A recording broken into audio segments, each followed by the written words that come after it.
अक्सर बाज़ार में देखा जाता है कि बड़ी-बड़ी कंपनियाँ, अच्छी-अच्छी कंपनियाँ या पूरा बाज़ार कुछ मैक्रो नेगेटिव खबर आने पे या रिज़ल्ट के मौसम में कुछ कंपनियों का ख़राब रिज़ल्ट आया, तो भारी गिरावट देखी जाती है।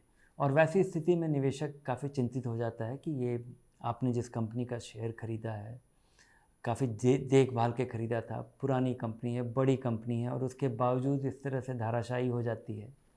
तो आप इसके बारे में कितना चिंतित हो?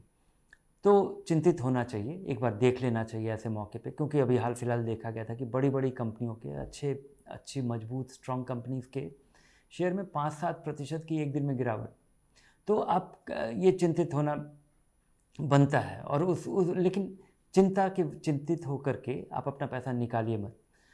कंपनी में पैसा लगाने का एक कारण होना चाहिए कि वो कंपनी अच्छी है। अच्छी कंपनी का डेफ़िनेशन ये है कि उसकी आमदनी बढ़ेगी और उस वजह से उसका मुनाफ़ा बढ़ेगा और वो कंपनी रफ़्तार से बढ़ रही है। अगर ये तीनों चीज़ है और ये कंपनी एक कुछ ऐसे लोग चला रहे हैं, जिन पे आप भरोसा कर सकते हैं।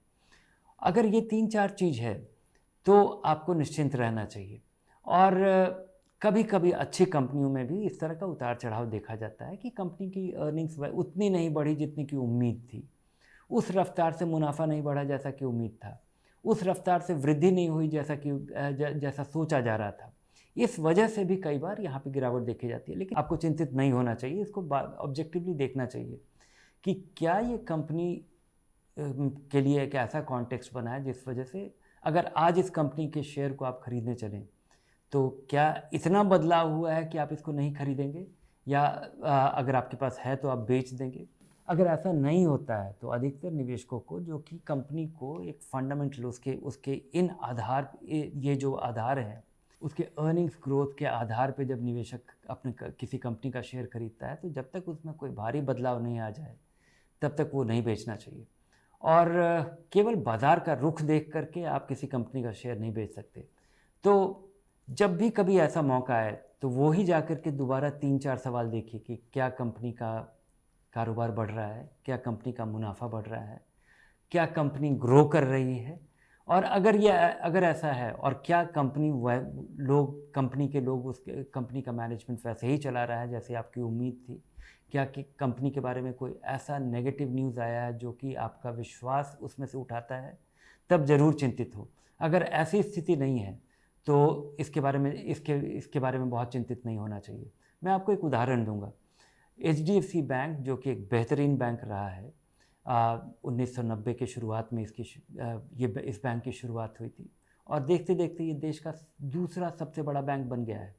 निवेशकों के लिए भी इसने बहुत रिटर्न जनरेट किया है। अगर तब से अभी तक का देखें तो लोगों को शायद इस बैंक में डिविडेंड हटा के 20-22% का सालाना रिटर्न इसमें आपको मिला है। तो ये बहुत शानदार रिटर्न है, ख़ासकर इस 30-32 साल में अगर देखा जाए तो। इस शानदार बैंक में जिसने इतना अच्छा रिटर्न दिया है, इस बैंक के लाइफ में भी पिछले 32 साल में 7-8 बार ऐसी स्थिति आई, जब इस बैंक के शेयर का दाम अपने उच्चतम स्तर से 50% गिर गया। तो उस गिरे हुए स्तर पे अगर कोई निवेशक बेच देता तो इस पूरे मुनाफ़े से, जो कि एक लंबे समय तक इस तरह का रिटर्न जो कि आपको अमीर बना सकता है, उसका आप फ़ायदा नहीं उठा पाते अगर आप इसमें घबराहट में कभी इस शेयर को बेच देते।